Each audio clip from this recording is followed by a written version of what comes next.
வேலைக்கு போய் பணக்காரன் ஆனவன் பார்த்துருக்கியா? ஆனால் தொழில் பண்ணுறேன்னு கடன்காரன் ஆனவனை பார்த்துருக்கேன். ரிஸ்க் எடுக்கிற பயப்படுறவன் தான் வேலைக்கு போவான். பீச்சில் சுண்டல் விற்கிற முதலாளிக்கு இருக்கிற சுதந்திரம் ஐடியில் ₹1,00,000 சம்பாதிக்கிற தொழிலாளி கிடையாது. எங்கள் அப்பா கிட்ட நீ என்ன பண்ணுறேன்னு சொல்கிறது? சுண்டல் விற்கிற முதலாளினா சீரியஸாக இருடா. கொஞ்சம் பொருடி, நான் பண்ணுற ப்ராஜெக்ட் மட்டும் ஒர்க் அவுட் ஆகட்டும், அப்புறம் என்ன பண்ணுறேன்னு பாரு. 2 வருஷமாக இதே தான் சொல்லிட்டுருக்கேன். இன்னும் 1 மந்த் டைம் எடுத்துக்கும். அதுக்குள்ளே ஏதாவது பண்ணு. ஒர்க் அவுட் ஆகலையா வேலைக்கு போகிற வழியை பாரு. இல்லை திரும்பவும் முடியாதுன்னு சொன்னா தயவு செஞ்சு என்னை மறந்துடு. அனு, நாள் வச்சுக்கலாண்டி. டே வாடா. ஷேர் மார்க்கெட் பற்றி எனக்கு என்னடி தெரியும்? உங்கள் அப்பா கிட்ட சொல்கிறதுக்கு ஒன்று வேறு தொழிலே கிடைக்கலையா? வேற நீ சும்மா இருக்கேன்னு சொல்கிறதா? சொல்லிட்டேன், ஏதாவது பேசி சமாளி. என்னடா அது? என்ன பண்ணுறேன்? ஓகே கேக்குதா? ஜென்ரேட்டர் ஓடுது. எல்லாம் உன்னால தான்.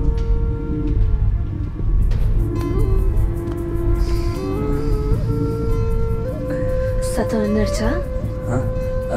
இன்னும் கொஞ்சம் கேக்குது. கேக்கும். பயந்து சாகாத. எங்க அப்பா அவ்வளோ கஷ்டமான கேள்வியெல்லாம் கேட்க மாட்டாரு. உங்க அப்பா கேள்வின்னு கேட்டாலே எனக்கு கஷ்டம் தாண்டி. ஏதோ பண்றேன்னு தெரியுது, ஆனா என்கிட்ட கூட சொல்லாம மறைக்கிறேன். சொல்லணும் தான். கிட்டோ.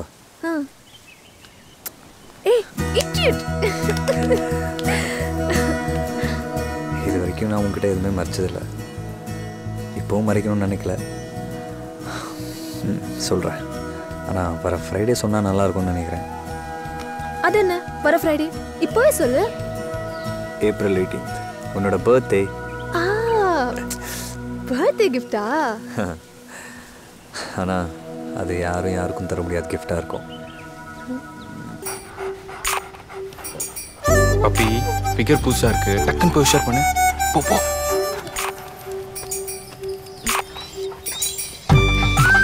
உன் பேர் என்ன? பப்பி. அவ பேரு பப்பி. உங்க பேரு? ரம்யா. ஏங்க அழுவுறீங்க? உங்களுக்கு இட்லினா அவ்வளோ பிடிக்குமா? பொதுவாக எனக்கு இட்லினா அந்த அளவுக்கு பிடிக்காது. ஆனால் சண்டே சிம்மக்கல்ல இருக்கிற கோனார் கடையில் ஒரு 10 மணிக்கு நமக்கு ரொம்ப பசிக்கும் போது கோனார் கடையில் போய் உட்காந்திங்கன்னா நல்ல காஞ்சி போன இட்லி வைப்பாங்க. ஐயா, காஞ்சி போன இட்லியா? காஞ்சி போன இட்லி நீங்கள் அவ்வளோ சாதாரணமாக நினைக்காதீங்க. அந்த காஞ்சி போன இட்லி மேலே கொதிக்க குடல் குருமாவை ஊற்றி ஒரு 5 நிமிஷம் விட்டீங்கன்னா குழம்புல ஊறின இட்லி மாதிரி விரியும். அதை புட்டு ஒரு வாய் வச்சிங்கன்னா அதாங்க சண்டே. எங்க கேட்கவே செம்மையா இருக்குங்க. உங்க ஊர்ல அந்த மாதிரிலாம் இட்லி கிடைக்குமா? அதான் எனக்கு சென்னையே பிடிக்காது. நம்ம ஊர்ல அந்த மாதிரி இட்லி. நம்ம ஏரியால 21G பஸ் பிடிச்சிங்கன்னா ஸ்ட்ரெயிட்டா போய் பிராட்வேல நிற்கும். அங்க இறங்குனீங்கன்னா செம்ம கூட்டமா இருக்கும். அந்த ரோட்ல அடிச்சு புடிச்சுன்னு நேரா போனீங்கன்னா லெஃப்ட் ஹேண்ட் சைட்ல ஒரு குட்டி கடை இருக்கும். அந்த கடை 75 வருஷமா அங்கதாங்க இருக்கு.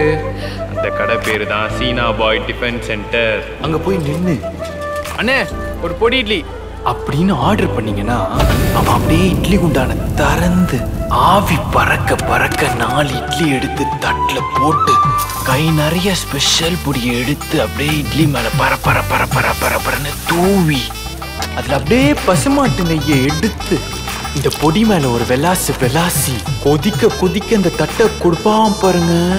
அந்த தட்டை அப்படியே வாங்கி ஒரு 2 நிமிஷம் பார்த்து ரசிச்சு ஒரு வாய் இட்லிய புட்டு வாயில போட்டு கண்ணை மூடினீங்கன்னா ஒருத்தன் வந்தான். என்னோட பாட்டு, பரதநாட்டியம், அரகுர குக்கிங் எல்லா ட்ரைனிங்கும் இந்த ஒருத்தனுக்கு முன்னால வேஸ்ட் ஆயிடுது. I was not prepared for this. இந்த பஜ்ஜி சுச்சி எல்லாம் பரமாறுறது, பொண்ணை பாட சொல்றது, இதெல்லாம் நாளுக்கு நாள் குறைஞ்சிக்கிட்டே வருது. நான் இவ்வளோ பொண்ணு பார்க்க வரும்போது ஊரே வந்திருந்தது. கிட்டத்தட்ட 40-45 பேர் வந்திருப்பாளா? வந்தவாள்லாம் பஜ்ஜி சுச்சி நல்லா வெட்டினா, அதுக்கப்புறம் அரைப்படி ரவையை போட்டு உப்புமா கேண்ட வேண்டிய நிலைமை வந்துருச்சு. சும்மா இருக்க மாட்டேளா? எனக்கு ரொம்ப பிடிச்சிருக்கு. அப்பா அம்மாவுக்கும் பிடிச்சிருக்குன்னு நினைக்கிறேன். நான் கேசரியை சொன்னேன். கேசரியை விடுங்கோ, ஒன்றை பிடிச்சிருக்கான்னு சொல்லுங்க. அதுக்கு முன்னாடி இஃப் யூ டோன்ட் மைண்ட் நானும் மீராவும் கொஞ்சம் தனியாக பேசணும். ஓ, இங்கே டைனிங் டேபிள் உட்காந்து பேசுங்க, இல்லை மொட்டை மாடிக்கு போங்க. நானும் உங்கள் அப்பா அம்மாவும் இங்கே பக்கத்தில் வர வழியில் ஒரு காஃபி ஷாப் பார்த்தேன். நாங்கள் அங்கே போய் பேசிட்டு வந்துடுறோம். Coffee shop?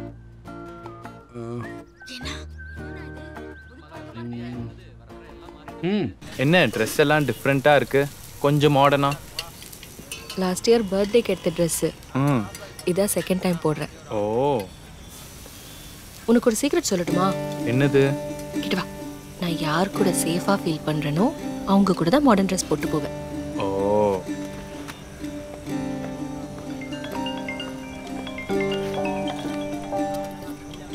சீனியர். பிரபு என்ன விட்டு எங்க போறீங்கன்னுங்கிற? ரம்யாவோட சும்மா சாப்பிட வெளில வந்த சீனியர். அதான் தெரியுமே. என்ன சொல்ற ரம்யா? எதுவும் சொல்ல சீனியர். ஏன் மாடர்ன் ட்ரெஸ் போட்டு வந்தேன்னு கேட்டேன்.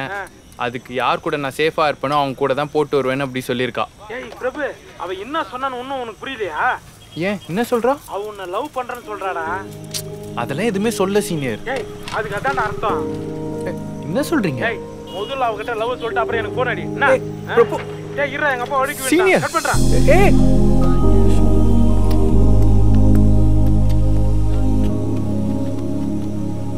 என்ன? I love you. அண்ணா சொல்லுப்பா. எவ்வளோ பில் ஆச்சு? 100 ரூபா. 100 ரூபா ஆச்சா?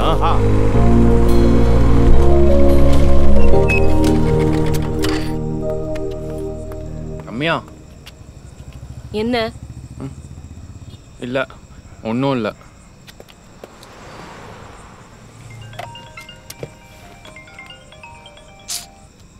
வேற என்ன சீனியர்? ஹலோ பிரபு, என்னடா ரம்யா என்னடா சொன்னா? அடிச்சாலா அணைச்சாலா? அதெல்லாம் ஒன்றும் பண்ணல சீனியர். ஏய் இதெல்லாம் வேலைக்கு ஆகுதுடா. நான் சொல்றது கேளு. லோட்டஸ் கல்ல மாமா 2 ஆயிரத்துக்கு கொண்டு வந்து வெயிட் பண்ணுகிறான். டப்புன்னு வண்டியை போட்டுவான், போவோம், அதை ஃபிக்ஸ் பண்ணுவோம், என்ஜாய் பண்ணுவோம். என்ன சொல்ற? ஏய் பிரபு, உங்களுக்கு தானே சொல்லுங்கிறேன். டேய் என்னடா முத்து கொடுக்குற? சொல்றா. டேய் அவ்வளோ நான் காஞ்சி போய்கிறது. டேய் அஃப்கோர்ஸ் எனக்கு உங்களை பற்றி நிறைய தெரியும். அயன் ரான் பிடிக்கும், சேத்தன் பகத் பிடிக்காது, ஹரிஹரன் பாட்டுன்னா உயிர், பிடிச்ச celebrities Angelina Jolie, Madonna, Sushmita Sen. ஏன்னா அவங்களாம் குழந்தைங்களை தத்தெடுத்து வளர்க்குறாங்க. உங்களுக்கு குழந்தைங்கன்னா ரொம்ப பிடிக்கும், எனக்கு குழந்தைங்கன்னா கொஞ்சம் அலர்ஜி தான். அதுவும் இந்த மாதிரி ட்வின்ஸ்னா ரொம்ப அலர்ஜி. ஆனால் குழந்தைங்களை பிடிக்கிற பொண்ணுங்களே எனக்கு ரொம்ப பிடிக்கும். இப்போ தான் ஃபேஸ்புக் ட்விட்டர்லலாம் பொண்ணுங்களோட ஜாதகமே இருக்கேன். அங்கே தான் உங்களை பற்றியும் தெரிஞ்சுக்கிட்டேன். ஓடி போய் கல்யாணம் பண்ணிக்கிறதுல ஒரு கிக் இருக்குன்னு நினைக்கிற குரூப். இப்போ ரியாலிட்டி தெரிஞ்சு இங்கே உட்காந்துட்ருக்கீங்க. உங்கள் பிளாக் கூட படித்தேன். பயங்கர சென்ஸ் ஆஃப் ஹியூமருங்க உங்களுக்கு. கிரேசி மோகினி. Sorry, bad joke. என் வாயிலிருந்து ஏதாவது தெரிஞ்சுக்கணும்னு ஆசைப்படுறீங்களா, இல்லை அதுவும் கூகுள் பண்ணி தெரிஞ்சுக்கிறீங்களா? கல்யாணம் எப்படி? ஸ்கைப்லையா? No no no, relax. I am not a stalker. சும்மா கொஞ்சம் ரிசர்ச் பண்ணேன், அவ்வளோதான். வாழ்க்கை பூரா கூட இருக்க போகிற பொண்ணை பற்றி அஃப்கோர்ஸ் உங்களுக்கு பிடிச்சிருந்தா கண்ணை மூடிட்டு அப்படியே குதிக்க முடியாதுல்ல. ஆக்சுவலி எனக்கு கொஞ்சம் கண்டிஷன்ஸ் இருக்கு, சில எக்ஸ்பெக்டேஷன்ஸ். நிறைய டைம் இருக்கு, ஒன்றுன்னா சொல்லுங்கள். Actually, what I'd really like is for you to... One sec. Hello, வரேன்ப்பா. சரி வரேன். பில் கேட்கலாமா? யா, போலாமா? சேஷு கேஷு வாங்க போலாம்.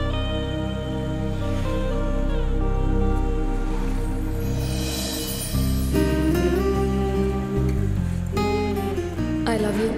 என்னமோ மேடம் அன்னைக்கு என்ன பிடிக்காதுன்னு சொன்னீங்க. அப்ப சார் யாரு, உங்க கேரக்டர் என்ன, எதுவுமே எனக்கு தெரியாது. அதான். இங்கே பாருன்னு, நாம் இப்போ லவ் பண்ணோம்னா எங்கள் ஃப்ரெண்ட்ஷிப்பே நான் அசிங்கப்படுத்துற மாதிரி ஆகிடும். எனக்கு உன்னை விட எங்கள் ஃப்ரெண்ட்ஷிப் தான் முக்கியம். இந்த ஆட்டிடியூட் தான்டா உங்ககிட்ட எனக்கு பிடிச்சதே. ஓ தயவு செய்து புரிஞ்சுக்கோ. எந்த பிரச்சனை வந்தாலும் நான் ஃபேஸ் பண்ணிக்கிறேன். முடியாது கிடையாதுன்னு ஏதாவது சொன்ன மறுபடியும் என்கிட்ட ப்ரப்போஸ் பண்ணேன்னு உங்க ஃப்ரெண்ட்ஷிப்பே கட் பண்ணிடுவேன். I love you. உன் கூட பழகுற ஒவ்வொரு நிமிஷமும் கில்ட்டியா இருக்கு. பேசாம உங்க அண்ணன் கிட்ட சொல்லிடுவோம். ஏய், எங்க அண்ணன் சரியான ஓட்டவாய்டா. நம்ம சொன்ன அடுத்த செகண்டே எங்க அம்மாட்ட சொல்லிடுவான். எங்க அண்ணன் நம்ம லவ் அக்செப்ட் பண்ணிடும். என்ன எங்க அம்மாவை நினைச்சாதான் டென்ஷனா இருக்கு. ஏன் இன்னைக்கு காலையில கூட உன்னை நல்லா திட்டிட்டு இருந்துச்சு. உங்க அண்ணனை ரொம்ப தப்பா புரிஞ்சிட்டு இருக்க. நம்ம லவ் பண்ற விஷயம் நம்மளா சொல்லாம அவனுக்கா தெரிஞ்சிச்சுன்னு வையே, உங்க அண்ணன் தான் நம்ம லவ்வுக்கு முதல் வில்லனா இருப்பான். புரியாம பேசிட்டு இருக்க. இப்போ என்ன பண்ணணுங்கிற? யோசிக்காத, உங்க அண்ணன் கிட்ட சொல்லிடுவோம். என்ன நடந்தாலும் பார்த்துப்போம்.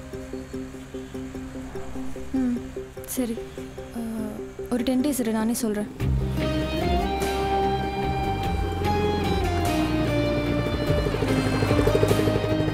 பார்த்து போடா. ஈவினிங் பார்க்கலாம். ஓகே, சரி, ஓகே, பை பை. என்னண்ணே அண்ணே?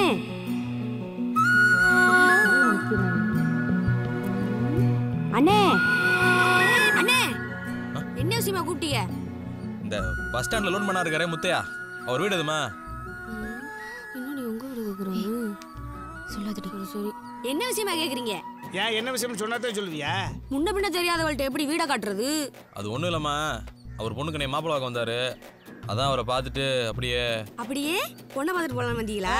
பொண்ணையும் பார்த்துட்டு அந்த பொண்ணு அழகா இருக்கா இல்ல உன்ன மாதிரி வாயாடியா இருக்கான்னு தெரிஞ்சுட்டு போலான்னு வந்தோம். அவ ஒன்னும் என்ன மாதிரி வாயாடியா இருக்க மாட்டா. இந்த பிள்ளை மாதிரி சுமாரா இருப்பா. ஏத்தா, இந்த மாதிரி பொண்ணா இருந்தா தான் உங்க ஊருக்கே ஒரு கும்பிடு போட்டு தூக்கிட்டு போயிடுவானே. இந்த ஊருக்கு முதல்ல கும்பிட போடுங்கண்ணே. நீங்க பார்க்க வந்த பொண்ணே இதுதான். Hi, this is something for you. என்னங்க இது? அந்த டிரைவரை காப்பாத்தினதுக்காக. தேங்க்ஸுங்க. டின்னர் முடிஞ்சிருச்சா? டின்னரா? ஏங்க, யாரா ரிசப்ஷனுக்கு வந்தா ரிசப்ஷன் எப்படி போச்சுன்னு கேட்பாங்க. நீங்க நீங்க டைரக்டா சாப்பாட்டை பத்தி கேக்குறீங்க. எப்படிங்க, பிறக்கும் போதே விவரமா பிறந்தீங்களா இல்ல வளர வளர விவரமாயிட்டீங்களா? அது எப்படி பிறக்கும் போதே விவரமா பிறக்க முடியும்? தாங்க வீட்டில் பெரியவங்களாம் சொல்லுவாங்களே, எங்கள் பசங்க அப்பா மாதிரி சுட்டி இல்லை அம்மா மாதிரி விவரம்னு. அந்த மாதிரி நீங்கள் எப்படிங்கிற? ஓ, அப்படி பார்த்தீங்கன்னா நான் என் அம்மா மாதிரி தான். ஏன்னா எங்கள் அம்மா அவ்வளோ ஷார்ப்பு. பின்னவங்க அப்பா உங்களை மாதிரி. என்ன மாதிரியா? பொண்ணுங்க பாஷையில் சொல்லணும்னா டுமாங்கின்னு சொல்லுவோம். டுமாங்கியா?